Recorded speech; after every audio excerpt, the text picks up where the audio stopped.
Hindi pa naman nagtataas ng presyo ng tinapay ang ilang bakery sa Maynila. Pero pinaghahandaan na raw ng mga consumer ang nakaambang pagsipa ng presyo nito.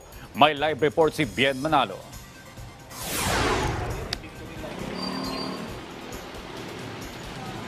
Rise and shine, Audrey. Andito kami ngayon sa isang kilalang bakery sa kahabaan ng Dapitan sa Maynila na nag-aalok ng mga murang tinapay.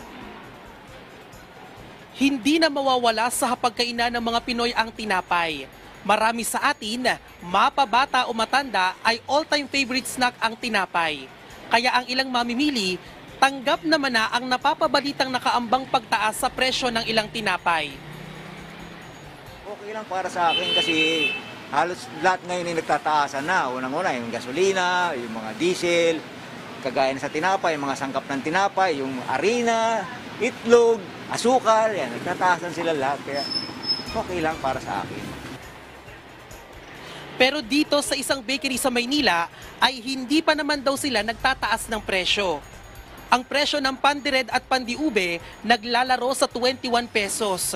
Ang pandesal na masarap ipari sa kape tuwing umaga, mabibili sa 4 na piso hanggang 6 pesos and 50 centavos, depende sa laki. Ang pandikoko mabibili sa 15 pesos.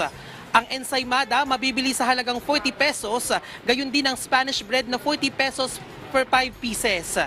Ang tasty mabibili sa 78 pesos at ang jumbo monay nagkakahalaga naman ng 130 pesos. Meron din silang mga cake dito na mabibili mula 110 pesos hanggang 725 pesos. Audrey, paliwanag ng pamunuan ng bakery ay pinag-aaralan pa nila yung porsyento na idadagdag nila doon sa mga piling tinapay na bago sila magtaas ng presyo at target naman nila sa susunod na buwan magtaas ng presyo sa ilang mga piling tinapay. At yan muna ang update dito sa Maynila. Balik sa iyo, Audrey. Maraming salamat, Bien Manalo.